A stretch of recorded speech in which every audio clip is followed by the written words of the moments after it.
Good evening, and welcome to the Positional Sports Talk Show post live streaming on Facebook Live, Twitch, and our Positional Sports Talk Show YouTube channel. We are a sports talk show made for the fans, from the perspective of fans, presented by lifelong sports fans. This evening, we'll provide our opinions and positions on the hottest topics in sports. My name is Big Reg, and I got my partners in crime with me. What's going on, Ed? How you feeling this evening, my brother? Oh, I'm fine. I'm fine. Glad everybody can make it. Oh, that's funny. Good to see everybody. Let's talk a little sports. Let's do this.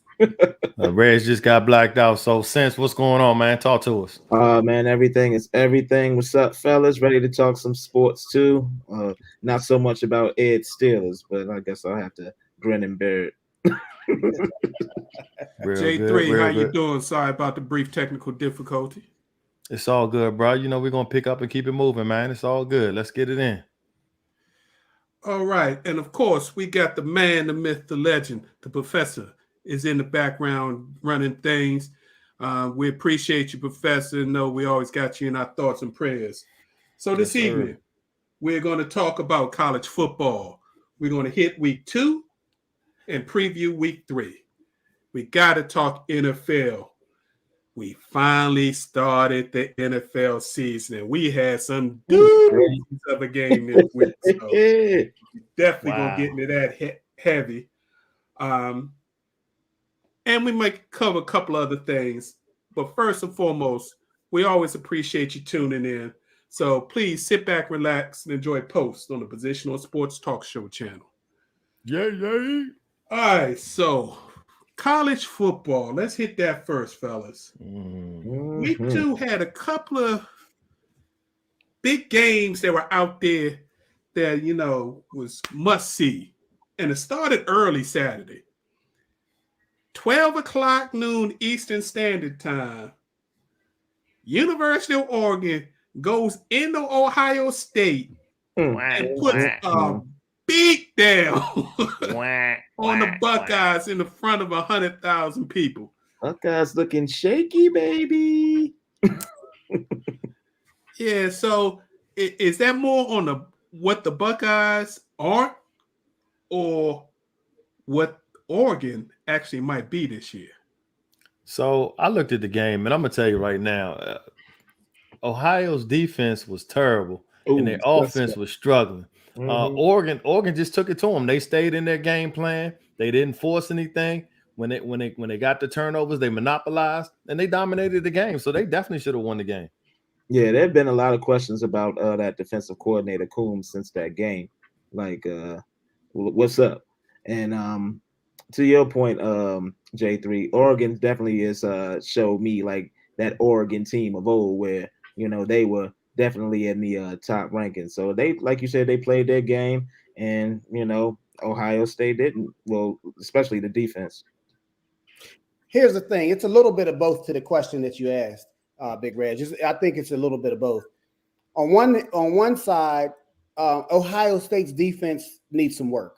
So that's an understatement. That is true. But it's really the game came down to the trenches. And see, the thing about Oregon is you got to understand who's their coach and who has built this team to what it is now. See, us on the East Coast, we really don't see Oregon. So we haven't seen this slow process that Coach Cristobal has put in, has done at Oregon as far as building that team up to his image. And you got to understand who he is.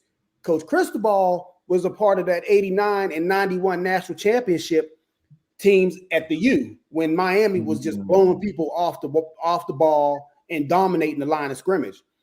But he really cut his teeth at Alabama as an assistant head coach and offensive line coach under Nick Saban. And so he was also one of the primary recruiters of these big boys. So he knows what it takes to win, and he knows what an athlete looks like in high school that he can bring in to Oregon and develop.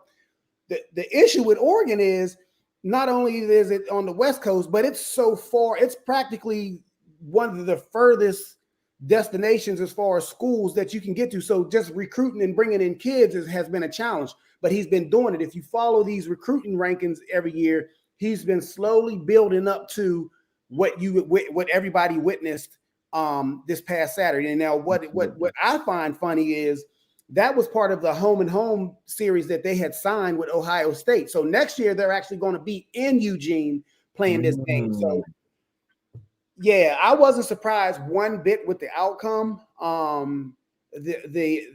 Because I understood who what was happening. I understood that Coach Cristobal, it was time. Now he was actually, there was a few of his key players, and actually probably the number one pick in next year's draft was out, but yet they still dominated Ohio State at both in the trenches. And that was not only on the defensive side of the ball, but in the offensive side of the ball as well.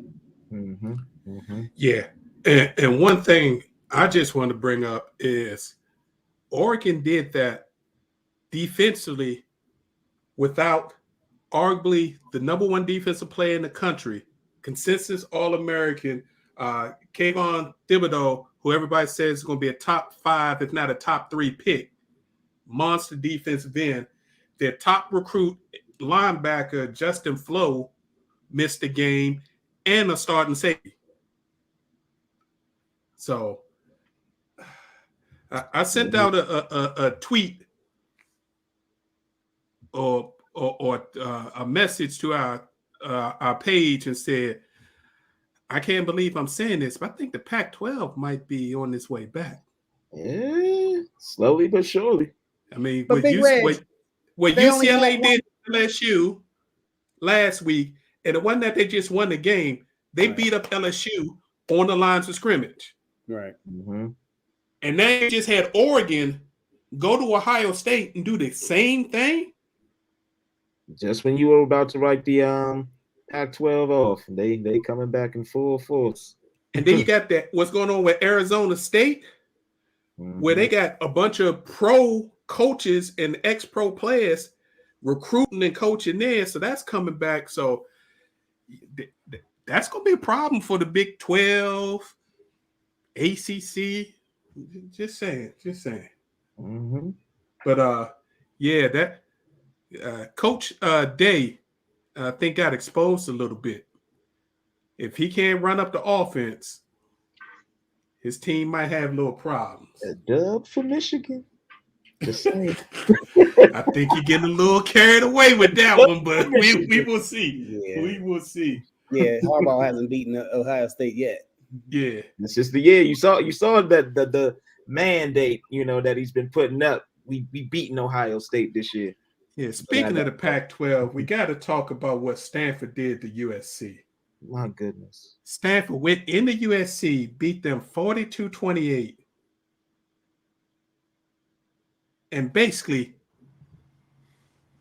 got the coach his walking papers.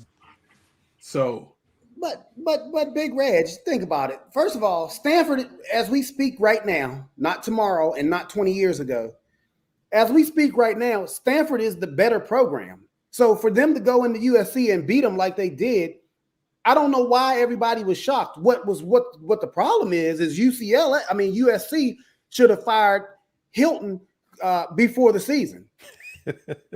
He should have never got to this season. Because if you remember, he was on the hot seat last year. Now, and I think that COVID, that whole COVID situation, and having a season, not having a season, that pretty much saved his job. But I mean, he's been on the hot seat, and they knew they had a dud 2 or 3 years ago in him. They knew this. I'm surprised they were ranked as high as they were to start the season, to be quite honest. And yeah, they got exposed.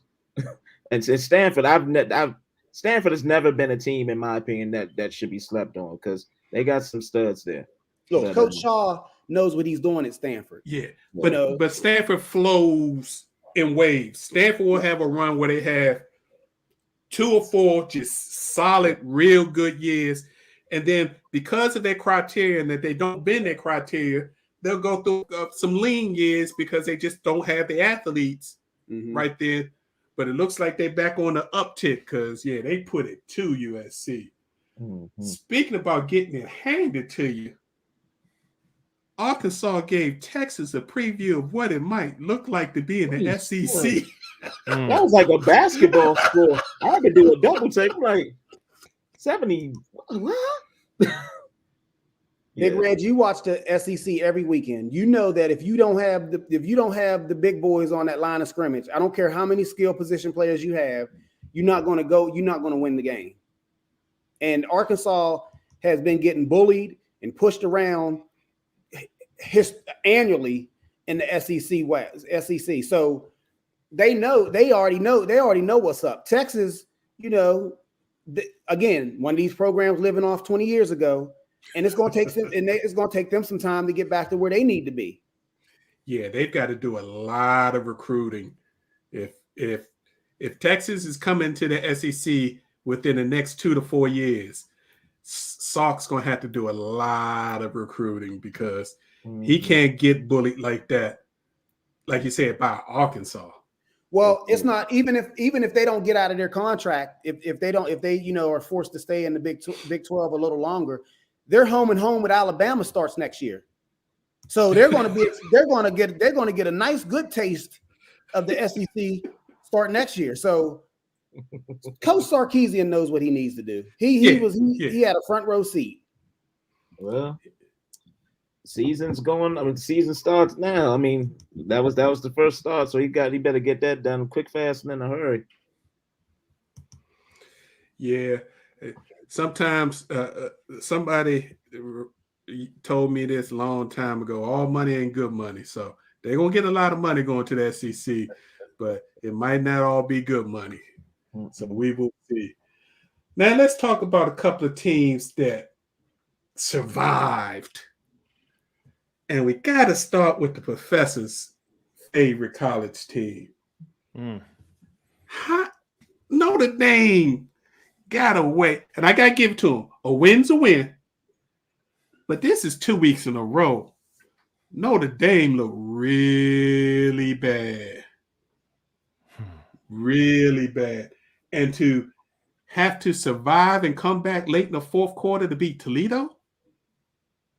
Well, I think Notre Dame is kind of like Stanford, just kind of, meaning that the criteria to get into Notre Dame, it's like you described, Big Reg, where they have waves, and usually Notre Dame recruits, but they have to recruit a certain type of athlete. So that athlete may take time. Instead of getting 5 stars, and maybe that development is accelerated because they're already supreme athletes and what have you. They're getting these 3 stars, maybe every now and then a 4-star, sometimes a 2-star. They're super smart, but yet it takes them time to develop. And I believe Notre Dame had lost at least 2 offensive linemen that are playing in the NFL right now from last year. So again, waves, they lost their quarterback. They're breaking in a new quarterback also.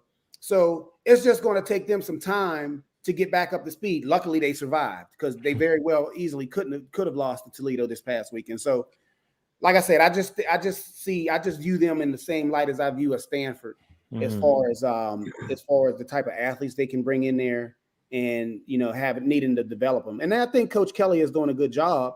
It's just a different animal at Notre Dame. And at the end of the day, they're 2-0, which is all that matters. So, Jay, that's your silver lining right there. That's it. Texas A&M survived the upset. I told y'all that Texas A&M Colorado game was going to be interesting. They end up winning at the end 10-7, but they end up losing their starting quarterback. They say he's got a crack in his legs. So 10-7. That's a baseball score. So it was a rough week for Texas A&M, and that doesn't bode well for them moving on to the future. The Battle of Utah happened. Now, a lot of people don't follow the Battle of Utah, BYU against Utah, but Utah has been kicking BYU's behind for the last few years, even with the Golden Boy, who's now the starting quarterback at the Jets.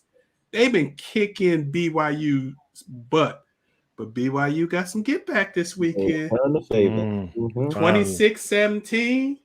And the replacement for the Golden Boy, Jaron Hall, those 3 TDs in the win. So, man, it's going to be some bragging rights out there for at least a year. So, that was an interesting game for people who like the West Coast football, want to see a little football late on a Saturday night. They're usually on 10 o'clock. And you can usually catch them. Interesting football. And yeah, your Michigan Wolverines, they just bum rushed Washington. That running game looked pretty impressive. That's an understatement. First of all, what college team gonna let you run 56 times on them? A team that lost 343 yards. Man, but I like that dude, Corm. He reminds me of he's a quick little back. I like him. Wow. Yeah. Anytime you let somebody rush 50 times on you and run for over 300 yards. Yes. Yeah. 2 backs getting like 150, well, pretty much like 150 apiece. Nice. Yards. Yeah. Nice. The defense coordinator need to be dusting off his resume looking for position coach jobs. He can really get fired. Yeah. I'm hoping. Uh-oh. Okay. We lost feed. Yeah, let's keep it moving. Sorry for the technical difficulties this week, folks, but we're going to keep it pushing. So let's talk about some games that we got to look forward to in week 3. The biggest game on the calendar this week is Alabama going down to Florida, to Gainesville, to visit number 11, University of Florida. Saturday, 3:30 p.m., CBS. J3, you may be the closest thing to an unbiased opinion on this. You think Miami going to give Alabama anything this week? Nah, not at all. I think Alabama going to run it up in them, to be honest with you. So we'll see what the outcome is. But yeah, I don't see it being close. The only thing I will say is this, is that right now, as we speak, Alabama is currently without their 2 starting outside linebackers. True. One may play, one's definitely not going to play. And then also a second thing is Coach Mullen, if you go back to when he was at Mississippi State, which to this day I don't know why he left, but that's a different subject. He's always played Alabama, at least competitively. Now, he wasn't really successful against Alabama, but he's a good coach and he's a good recruiter. So I think well, obviously you know who I think is going to win, but I could see this possibly being a little tight, because if you think about the last year they played in the SEC championship game, it was an up and down game. Now, you know, he had 2 monsters last year, though. I said there's been a lot of turnover, but still, I just see it. It might be a little interesting. I think it's going to be the toughest game so far, but we will see. Because one thing I noticed last week, and not just Alabama, but definitely Alabama, young team, reading the headlines, looking at their mentions and all that. They didn't show up at the beginning of the game. All these teams this year seem to have a glaring flaw to them. Mm-hmm. That's one thing I've noticed. Ohio State, like we said, defense. Georgia, offense. Mm-hmm. Clemson, they have no offensive line, can't run, and their defense has been going down for like 2 or 3 years. Nobody really been paying attention. Mm-hmm. Notre Dame, defense is a problem because they're having teams scoring them that shouldn't be scoring. So Alabama, I think their biggest issue is going to be injuries. If they keep losing people on the defensive side, and complacency. Youth. Yeah. It's a thought. We shall see. Yep. Yeah. So, some other games that kind of you might want to look out for. Number 15, Virginia Tech visits West Virginia. Virginia Tech started out 2-0, looking good, but that's close to that's a border rivalry type game. That could be real interesting. Michigan State Many of y'all don't realize Michigan State's got a black head coach now because they finally was able to get the head coach out of there because of all those allegations and things that was going on with the football program. So they brought in a former player to come in to try to clean up things. He's been doing pretty good work after a rough start. So Michigan State goes to Miami. That's going to be on ABC at noon. Notre Dame, Professor, I'm sorry. Notre Dame might take their first L this week. If they don't get themselves together, 2-0 Purdue is going to play some tough football. So, but it's at home, so Notre Dame should be able to handle that.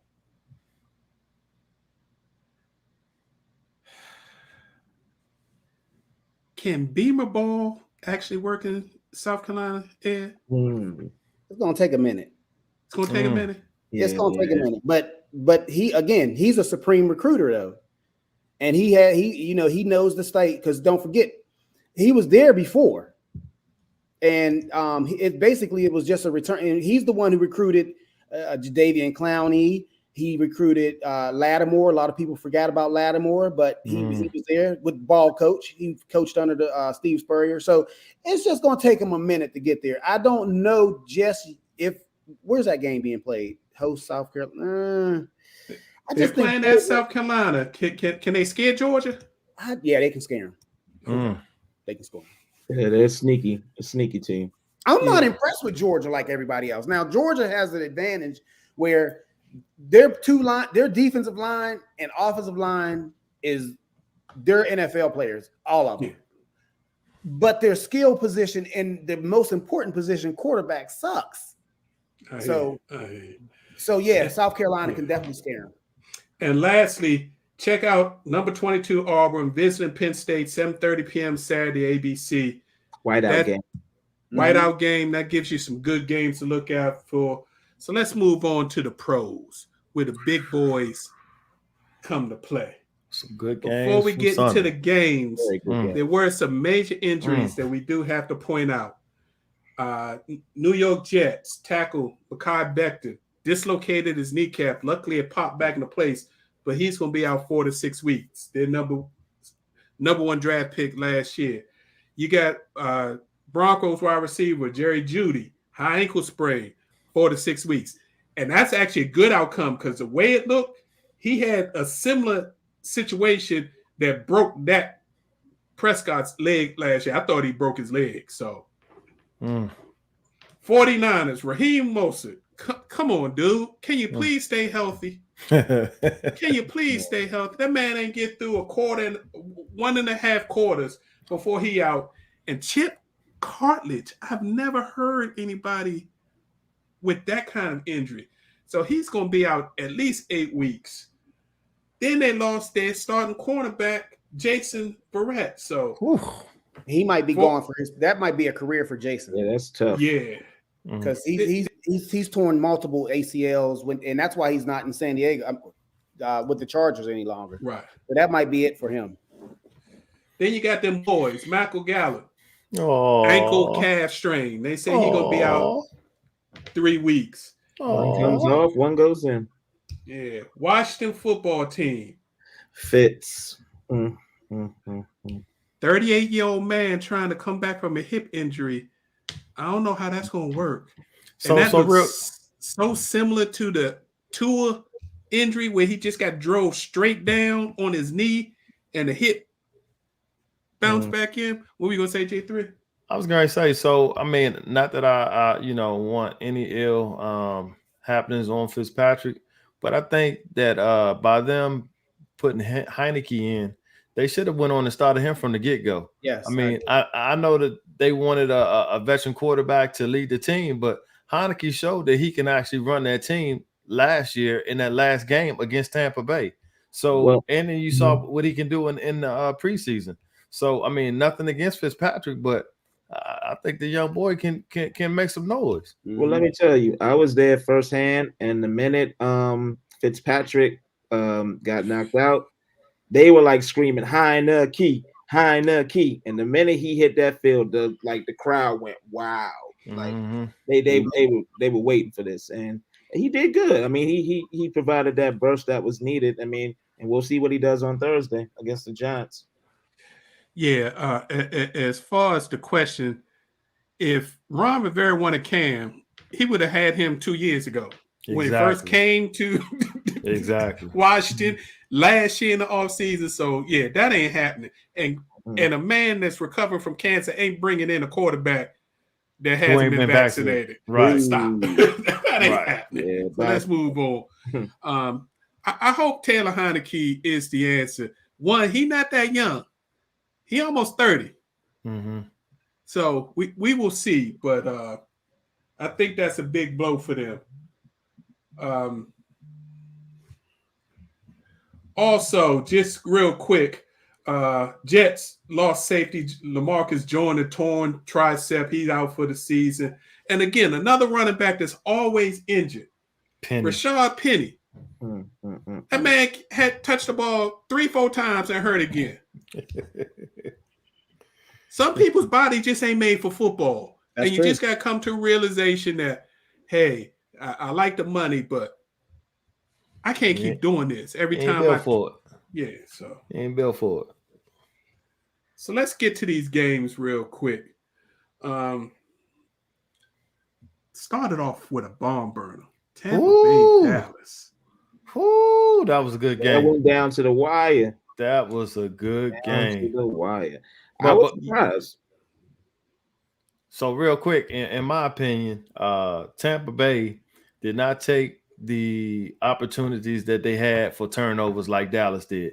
Dallas got a lot of turnovers and they put points up from it. What hurt them was they daggone field goal kicker. Yep. He missed 2 field goals and an extra point. Mm-hmm. Yeah, and that, man, I mean, what injury. He came out and showed out. Cooper had like over 100 yards receiving. CeeDee Lamb did. I mean, Elliott need to get his act together, but yeah. They ain't give him the ball, but as you mentioned CeeDee Lamb, he dropped a couple passes too. Mm-hmm. So don't forget about that. Yeah, 2 things jumped out to me at that game. Dak is that dude.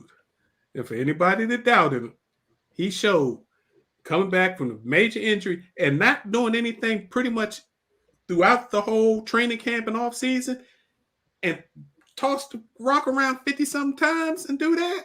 Mm-hmm. But then that's also a problem. Mm-hmm. Dak shouldn't be throwing the ball 50-something times. When you're paying a running back who's just starting his 6-year, $90 million contract, and you only give him a handful of touches, that's a problem. And then they get a tackle suspended.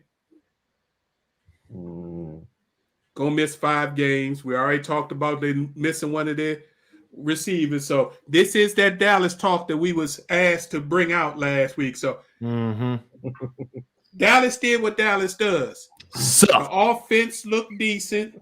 They were in a game against a good team, and they found a way to lose. Because everybody raised their hand. When you saw that there was a minute, 20-something seconds left, and Tom Brady was getting the ball back, how many knew that Dallas was going to lose that game? If you didn't have your hand up right now, something is wrong. Brady was playing with him. Like every down, he was just throwing it out of bounds. Because you knew all it took, he was taking time off the clock. So all he needed to do was kick that field goal and be done with it. I think what stood out to the game, and by the way, it was a good game, and Dallas did play. Considering the limitations, some of the limitations that they still have on their defensive side of football, I still think they played a decent game. But what stuck out to me is that Tampa Bay is lucky. They got a Hall of Fame tight end and a Hall of Fame wide receiver for the cheap. And I know Evans is supposed to be that dude. And who's the other kid opposite Evans down there? Scotty Miller. No. Goodwin. Chris Godwin. Godwin. Yeah, Godwin.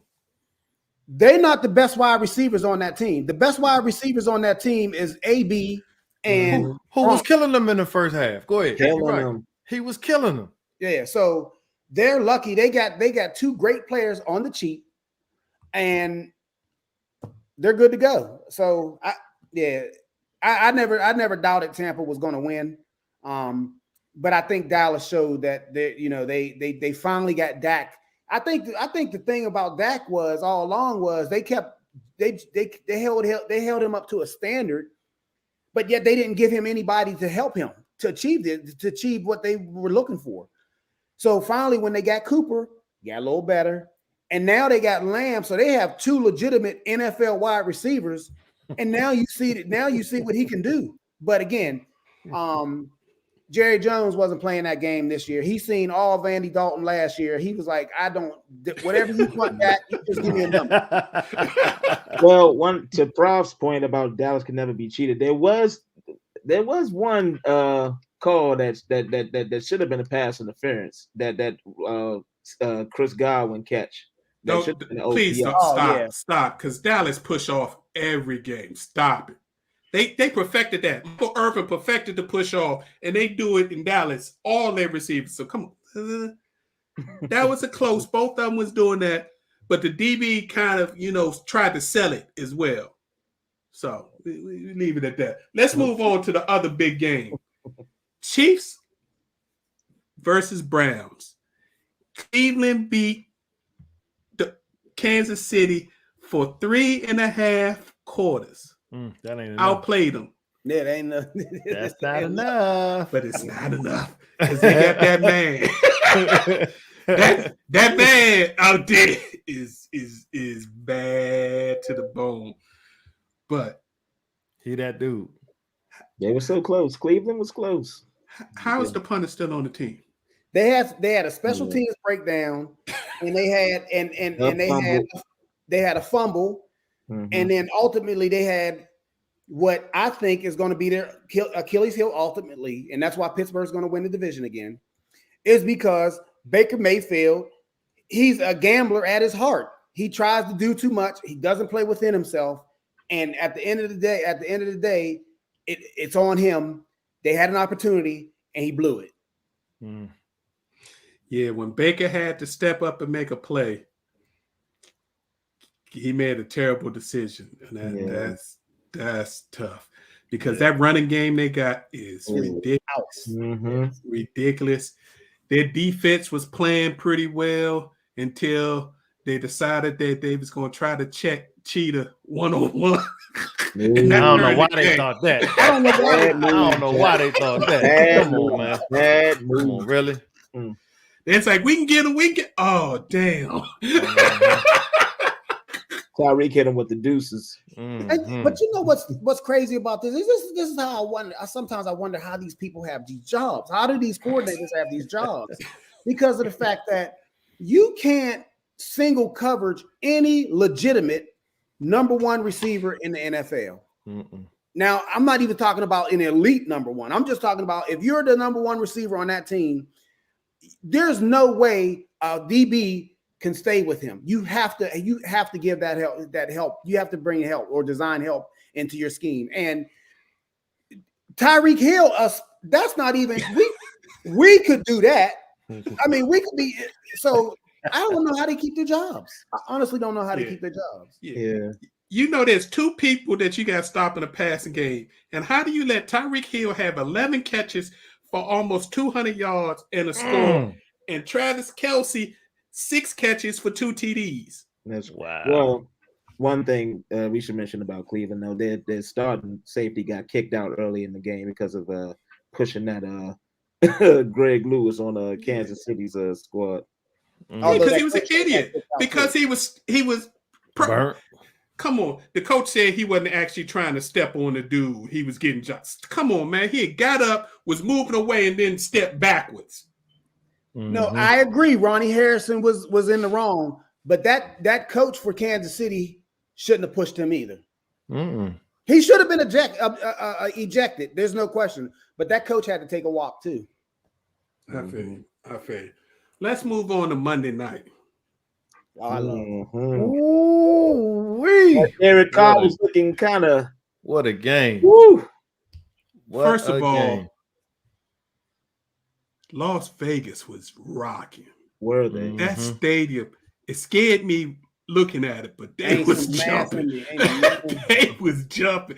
Got one of the top DJs in the world spinning tracks during the game. I mean, that was a crazy sight. But then they went out there and played some good football. And Ed, I gotta give you props. You said there's a reason why Villanueva was let go. He was a turnstile at right tackle. But I've seen If that the for 3 Ravens years. can't fix that, then the Ravens will be lucky to be over 500 because that's a problem. Because Lamar was running for his life. I've never seen him get sacked that much than that game. That was just ridiculous. And fumble twice. Mm-hmm. You know what I've looked. You know when I watched the game, right?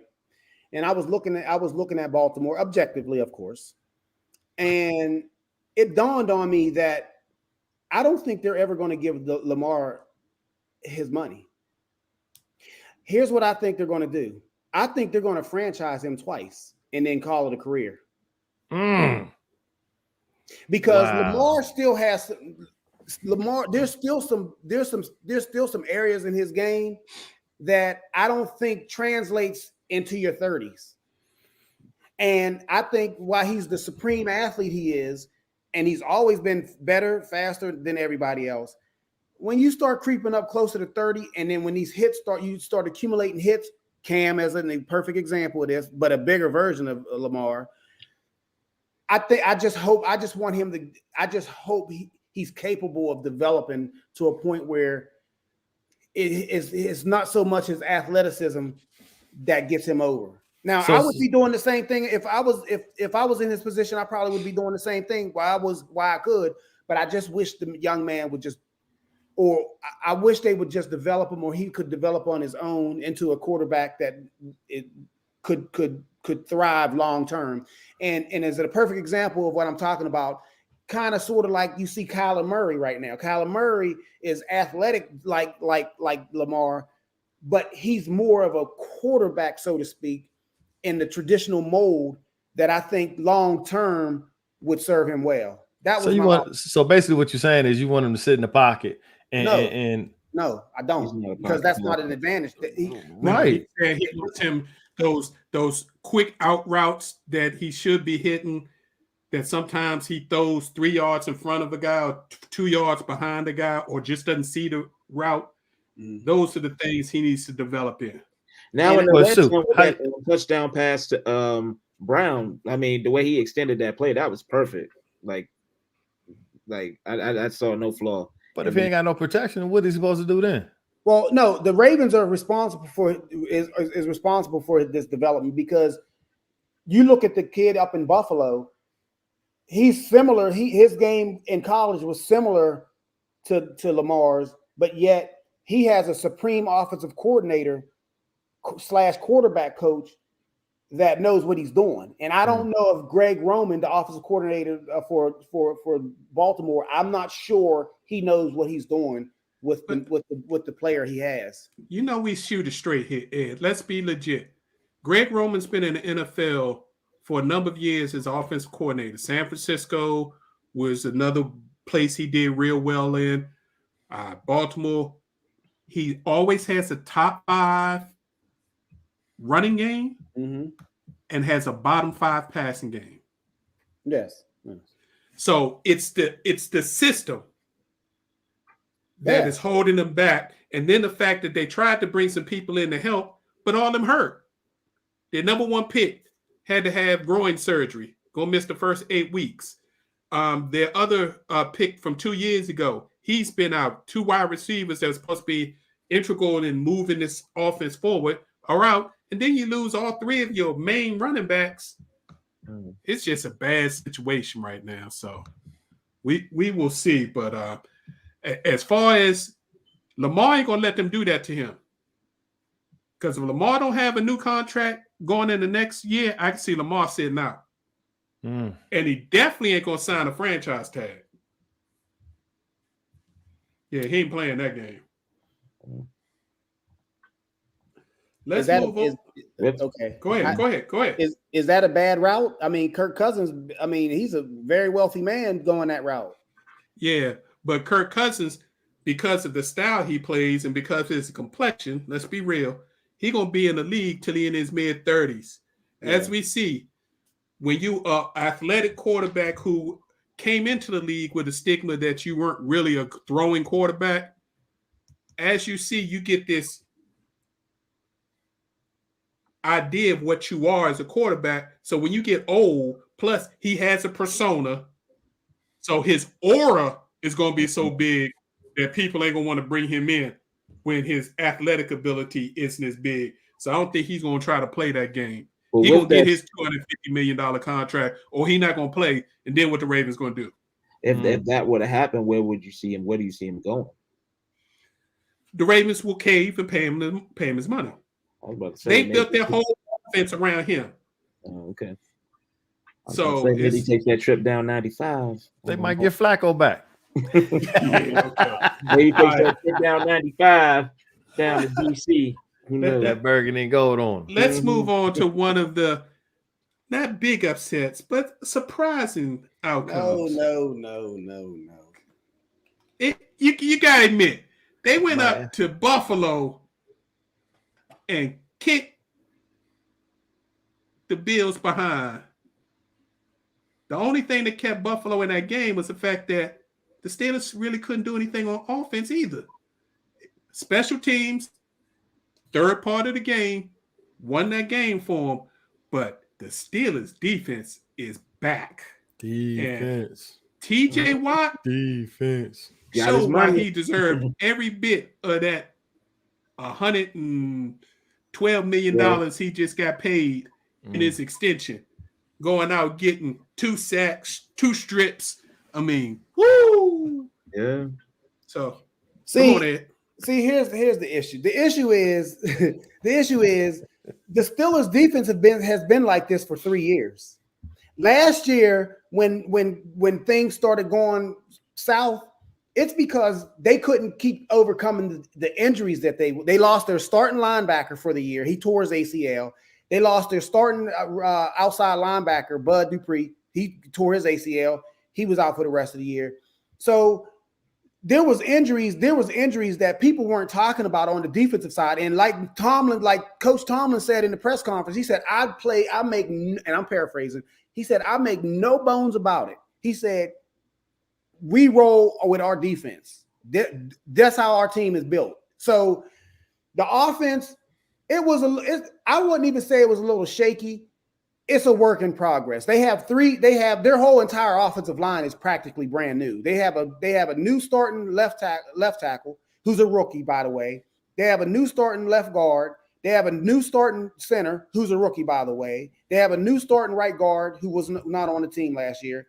And they have a right tackle who's not even really their starter. Their starter is still recovering from a torn ACL that he had last year. So it's just going to be a work in progress for Pittsburgh.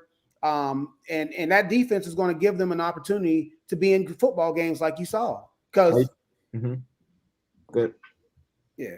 No, so how do you feel about their running game? Because I mean, that's always been the Steelers' motto: run the ball, play. What you think about Harris? They have to. You can't really see it because their offensive line isn't yet. They're not ready yet. But right now it's like baptism by fire. So Coach Tomlin's like, okay, the only way they're going to get better, they have to play. So they're supreme athletes. He knows that they evaluate them. He knows they're paying them. They know they can play. They just have to get used to the NFL. It's a big jump from the SEC, the Big 12, or wherever you want to say, to the NFL. So it's just going to take them some time. Hopefully Big Ben doesn't get hurt in the meantime, because that's the game at that point. But you got Haskins. Haskins will be okay eventually, but right now he's being developed like a quarterback is supposed to be developed. Good luck. So Haskins will be the quarterback of Pittsburgh, though, in a couple years. So I agree. All right, we got a couple of things we need to do some quick hits on. I just got a couple of people we got to point out. Kyler Murray put on a show. I thought Big Gabe was going to gloat about that as far as Tannehill goes. Man, you know how I feel about Tannehill, man. That dude, man. Jeez. I thought he was going to be like, see, I told you. That was ridiculous what they did. And then what our man Chandler Mr. Jones did. Ooh, my goodness. Wow. Oh. And and the record is 22. Oh, that was scary. You talking about somebody coming back off an injury and proving a point? Because you know he didn't want to be there because they didn't want to give him his new contract. So he out on a mission. I wouldn't be surprised if he in double digits by halfway through the season and saying, okay, y'all gonna pay me now or I'm walking. So Man, especially if you break that sack record. yeah. Dangerous Russ with Yes, his sir. new offense. Yes, sir. Dropped 4 TDs on Indy, which Back is a like he good never left. defense. Mm-hmm. Back That's like a he never good left. defense. I mean, so Yeah, but the defense in Indy can only do so much when you got a dud at quarterback. he wasn't that. Eh, You know what he did? He had a Kirk Cousins type of day. If you look at the numbers, They're not bad. they not bad. You be like, oh, he did all right.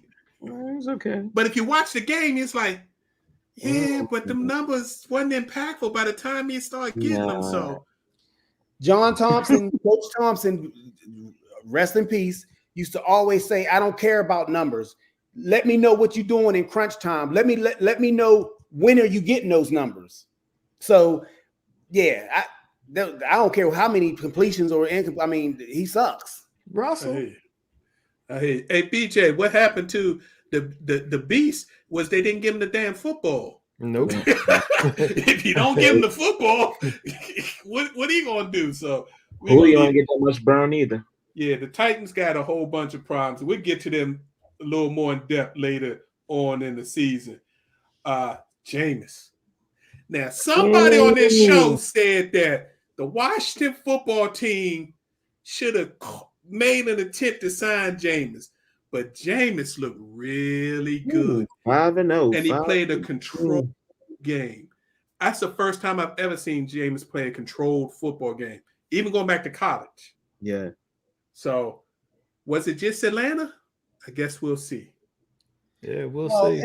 But it also it's the situation that he's being coached by a supreme coach, and he watched a Hall of Famer, probably one of the top, easily without even arguing, 5 quarterbacks of all time. He sat and watched him prepare, play games.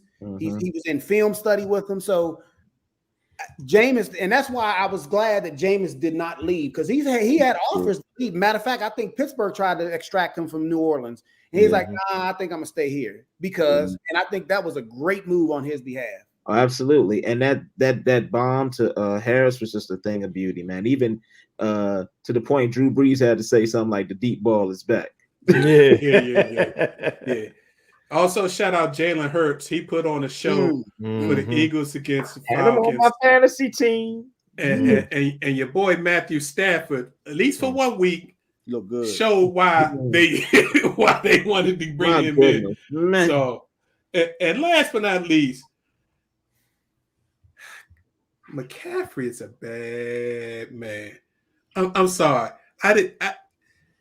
He almost gave you 200 yards of total offense coming back after missing all last year. High ankle sprain. I mean, Christian McCaffrey's a bad dude. Yeah, he that dude. Dude. So some games to look forward to this week coming up. Thursday night game, you got an NFC East battle. Got the Giants, who look terrible. They are terrible. Against Washington, whose defense didn't play the way they should have played. Sure did. And let a second-year quarterback go up and down the field against them. So that's going to be a chance for one of these teams to try to get their season back on track. Sunday, you got some good games. Can the Colts bounce back? But they got the Rams coming in town. That's a loss. Should be a good game. Buffalo goes from the upper Northeast down to Miami. That should be even better game. That'll be a great game. Because Miami's defense is banging. They're going to be 0-2. 49ers at the Eagles. If Jalen beat the Eagles, then we got to start looking at the NFC East really different. Yeah, Philly coming up. If they move, they beat San Fran. Lord, I'll take the Eagles. Really different. Raiders, can they back up that crazy win and beat the Steelers coming across the country? It all depends on if they can run. If Well, Jacobs, we shall see. if he can get his running game going, He that can't might run be a problem. punished. That might be a problem. I think the Vikings go 0-2 because they go to Arizona. Yeah, Oh, yeah, that's a donut. Dallas at Chargers is going to be That's a the good law. game. That's That's the going to be game. a good. It's going to be a defensive game. It's going to be a I got defensive That's game. so fire at that. Ooh. That's going to be a good game. Are the Titans as bad as they looked? No, but they We'll go find out. We'll find out against the Hawks. Russell. And then Lamar. That's a loss. Ooh. He's already said they're his kryptonite, and now he's gonna go in there without most of his weapons. Ooh, That's a bad Kansas setup. City. Yeah, that's a bad setup. And for you football diehards, I mean, Lions and Packers Monday night. Aaron Rodgers gets his first W. If he want to play, that is. If he wants to play, you know, he's got this lazy, lackadaisical attitude. Yeah. How'd the Lions get on Monday night though? Yeah, That's the question. Yeah, nah, I just think they wanted to get Green Bay on there early, so that was an easy one. But yeah. They hope. One quick thing with the Lions, they did fight back because they were dead in the water, so they're not gonna quit. But so we'll see. That might be a good game. Golf might get off. Yeah, okay. You pushing it now. You pushing it now. It depends on how. It all depends on how Rodgers wants to play. If Rodgers still has that chill, relax, oh, it's whatever, you know, I ain't sweating it type attitude, it might be a closer game than we think. I hear you. Hey, before we get off the preview, real quick, we just glazed over the Washington game. Mm-hmm. One thing I do say about Washington is I think there's a couple two notes that when I was watching this game. Number one is that their defense, I don't know if they was reading their press clippings, but they did not seem to be where I last saw them last year in the playoffs, even in defeat. And I think that those corners, that might be a problem moving forward. They got beat. It's always the problem. The short pass. They always got right. But that D line covered up a lot of that mess. But this Justin Herbert came in here and he was throwing darts, and he wasn't really getting hit, and that's a problem. I hear you. We will see. The Giants, I'm not sure, will be a good reflection of where they'll be. But we'll keep an eye out on them. Of course, with all the Washington fans on this, we will talk about this. But we got to go ahead and move on. And one more thing, Coach Rivera, he ain't it. I told you that when we got him. I told you that when we got him. All right. Yeah. So, in honor of the professor, I'm going to try my best to do a little Professor Post takes from the bizarre world of wrestling entertainment. The WWE Championship belt belongs to Big E after he cashed in on his money in the bank privilege. He defeated the injured champ Bobby Lashley. This turn of event happened after Bobby Lashley defeated Randy Orton on the same night of Raw. Lashley potentially cost himself the later match by continuously fighting Orton after he obtained the victory. After driving Orton through a table, that was when Lashley injured his own leg. Big E, seeing blood in the water, cashed in his Money in the Bank contract and was able to challenge Lashley. Lashley had to defend the crown, even being injured. I can already feel some of you scratching your heads. I know you checked out of the WWE with names like The Rock, Stone Cold, Hogan, Flair, Taker, Kane, Cena, Batista, and the Iron Sheik stop being normal names and champions. No worries, you're not alone. Many of the old guard are dead or living in ways that you would not think were imaginable. Wrestling entertainment is still a spot riddled with its many demons, and wrestlers beware if this is the path that you choose. Through all the documentaries and movies that have highlighted the rigors and horrors of wrestling entertainment, many men and women still become starstruck at being one to take center stage in front of millions and millions of fans. The juicing is still rampant because of the desire to mirror the 26-inch pythons of the past, to have the physique of Lex Luger and Big Papa Pump. The success of Hogan, John Cena, and The Rock to ultimately achieve Hollywood status still remains a constant lure. Roman Reigns has achieved such great success, and many of you may recognize that name.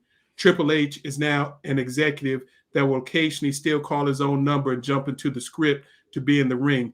It also helps that he married into the family. Absolutely. Mm-hmm. The McMahons have monopolized the industry and crushed the competition. The billion-dollar conglomerate just buys up anyone that may remotely become competition. But at this point, there will never be any. Do you really think that the government will pillage WWE like it did Microsoft? I guess it helps to be in the in crowd of whoever is in power so that you can keep on smooth sailing. Here's to a sport that will never get clean, and those bright lights will attract the most thirsty of us to love soap operas and sports mixed together. Cheers to the old days. Remind me again who the champ is. Mm-hmm. Yeah, I gave up in wrestling. Wow. I guess I was a teenager. Yeah. Early 20s. I did go to one wrestling match probably 4 or 5 years ago with my sister, who's still a big wrestling fan. So I told her I used to go, and she bought me a ticket as a birthday gift. So I went, and it was so corny. When you watch UFC and real MMA and real boxing, but it's a show, and they make plenty of money. So to each his own. Mm-hmm. So if I offended any of you WWE fans and wrestling fans, or I didn't do a good job on post takes, charge it to my heart. I tried to do my best for the professor, but it ain't my thing. All right, fellas, it is that time of evening where we get ready to do our post takes so we can, our final post so we can get up out of here. Ed, what you got for me this evening? Man, again, glad that we was able to chop it up about some sports this week. I'm glad everybody is on the up and up, seemingly healthy.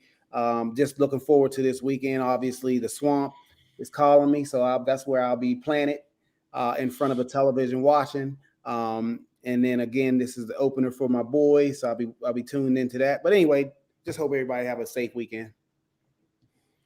J3, how you feeling? I'm feeling well. I just want to say I should have said this last week, but I'm gonna say it now. Shout outs to all the survivors from the attacks of 9/11. You all are still in our prayers and in our hearts. Good point. Since I second that emotion, J3, and also just want to give a quick shout out to the NBA for their latest installment of doing too much and trying to run their NBA players into the ground with this damn tournament they trying to do for $1 million.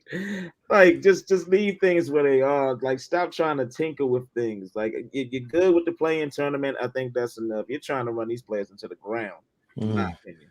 Yeah, they're trying to bring Europe to the NBA. They've been trying for years, so this is just another way for them to get there. I'd like to give a shout out.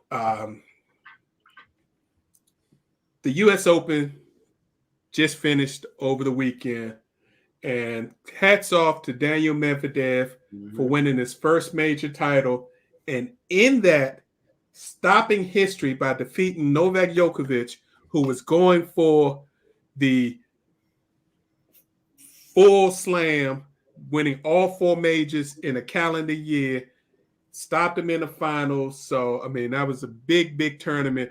And throughout the tournament, the men's and women's tournament, this is one of the most competitive tournaments the U.S. Open has seen in decades. I mean, there were great matches every night for you tennis fans out there. But most importantly, we got to give a shout out to 18-year-old Great Britain, Emma Raducanu, for making history. She became the first player ever, male or female, to win a Grand Slam event as a qualifier. And for those who don't follow tennis, a qualifier is somebody who doesn't make it into the main draw automatically. The U.S. Open has 128 people, male and females, that come into the draw. Out of that, maybe about 20 of them come in through the qualifying round, which is a tournament before the tournament. So she had to play three games matches before the actual US Open started, and then win 7 more matches to win the US Open. It's never been done before in the Open era. So she won 10 matches to win the US Open and never dropped a set. Wow. Never dropped a set. That's impressive. 18 years old, monster. So that was great. And in the finals was great. She beat 19-year-old Canadian Leylah Fernandez, who had a fabulous run of her own. So while we were concerned that what was going to happen when the Williams sisters retire, looks like maybe the women's game is going to be in good hands with Coco Gauff and these 2 young ladies. We're going to have some good stuff there. Last but not least, we got a shout out. We haven't talked much about it. Is the WNBA is the final week of their regular season. 7 of the 8 playoff spots have already been locked up. There's 1 left. The Washington Mystics are currently leading for that last position. It's between the Mystics, the New York Liberty, who the Mystics play on Friday, and the LA Sparks. The Mystics have a 1-game lead. So all they have to do is win one of their last 2 games, and they get in the playoffs in a year where they've had the most missed games of any team. And injuries, man. Deladon. And they still have a bunch of injuries now, but they're still winning. So good. If you like basketball, you want to get your fix in, the WNBA playoffs start next week. And this week you can catch some real good games. So that's my thing. Any last words anybody got before we get out of here? I think we're good. Professor, we appreciate you as always. Thank you for handling things behind the scenes and doing a great job. Yep. As always, we'd like to thank you all for tuning in and listening. We appreciate your time and the opportunity to share our positions on sports with you. We're here each and every Tuesday at 7 p.m. We do our show live, so come join us. We're glad to have you. If you can't make the show live, you can download the show on our Facebook page, on our YouTube channel. Just search Positions on Sports Talk Show. Or if you like podcasts, pick your podcast medium. We're there. Search Position on Sports Talk Show. Please do us a favor when you go to the pages. Please like the pages and subscribe. The subscription is free. We'd love to have you as part of the family. Again, we appreciate your time and the opportunity. We're here each and every Tuesday. Please tell your friends and families about us, and we'll see you next week, 7 p.m. Tuesday. And also, don't forget, this Thursday, 7 p.m., the Post Fantasy Football Show. So you can get your lineups ready before Washington plays the Giants. So please check out the Thursday show. They'll see you Thursday. We'll see you next Tuesday. Have a great week. Peace. See ya.